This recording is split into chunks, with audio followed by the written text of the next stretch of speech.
បាទសួស្តីសាស្ត្រាចារ្យអ្នកគ្នាឥឡូវយើងរៀនគណនា limit ខាងក្រោមអញ្ចឹងគឺឲ្យ limit x ទៅ0នៃ1ដល់ cos x ចែកឲ្យ x ក្រេបាទឥឡូវយើងកុំឲ្យខាត់ពេកយើងទៅមើលចម្លើយ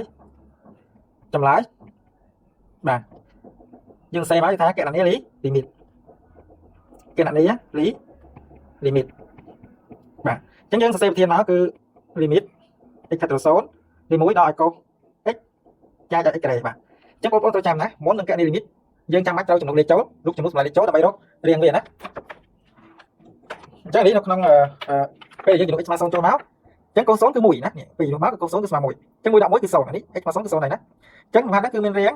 បាទរៀង0លើ0តែនៅក្នុងហាត់នេះដើម្បីបំបត្តិរៀង0លើ0អញ្ចឹងបងប្អូនត្រូវមើលរូបមន្ត1ណារូបមន្ត1ដល់ឲ្យកុស a អញ្ចឹងណាគឺរូបមន្តហ្នឹងគឺស្មើនឹង2សេនីក្រេ a ចែក2បាទឥឡូវនេះយើងយករូបមន្តហ្នឹងមកប្រើយើងព្យាយាមបំលែងចូលរូបមន្តហ្នឹងអញ្ចឹងយើងដាក់មកនេះគឺស្មើ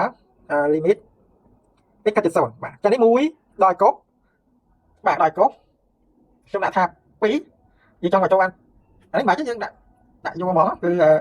នេះគឺ1ដល់កុស x ហ្នឹងវាបាននឹង2 sin ក្រេ x ចែក2ហ្មងណាហើយចែកនឹង x ក្រេយើងតែម្ដងមកកុំឲ្យវាឆ្ងាយតមកទៀតយើងព្យាយាមបំលែងវាចូលរូបមន្ត limit x កាត់ទៅ0បាទនៃ sin x ចែក x គឺស្មើនឹង1បាទហើយយើងព្យាយាមបំលែងអញ្ចឹងយើងដាក់មកគឺស្មើ limit x កាត់ទៅ0បាទ x កាត់ទៅ0ខ្ញុំដាក់2ខាងក្រៅមកខ្ញុំប្រើកញ្ចក់បាទនេះខ្ញុំសេថា sin x ចែក2ហើយយើងត្រូវ x ចែក2ដែរហើយទាំងអស់ហ្នឹងបើយើងថែម x លើ2អញ្ចឹងយើងទៅគុណនឹង1លើ2វិញបាទដើម្បីសម្រួលទៅបានដូចដើមណាបើយើងអត់គុណ1លើ2ទេយើងអត់អាចសម្រួលដើមទេហើយទាំងអស់ហ្នឹងដោយសារវាក្រេអញ្ចឹងដាក់ក្រេរួមក្រៅអញ្ចឹងពេលយើងចំនួនសម្រាប់ចូលគឺអានេះពេល x ទៅ0ទៅ sin x លើ 2 លើ x លើ 2នេះគឺវាស្មើនឹង1ណាស្មើ1អញ្ចឹងពេលនេះយើងបានគឺយើង2គុណឲ្យនេះអានេះ1អញ្ចឹង1គុណនឹង1លើ2ណាហើយអូក្រេចានេះវាស្មើនឹង2គុណបាទ2គុណយើងនិយាយ1គុណ1គឺ1អញ្ចឹងយើងបាន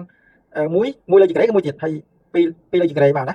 ចានេះពេលយើងស្រួល2នេះចោលមកយើងស្រួល2ចោលមកនេះស្រួលមកនេះមានសល់2អញ្ចឹងយើងបាន1លើ2បាទឥឡូវសន្និដ្ឋានមកដូចនេះបាទ limit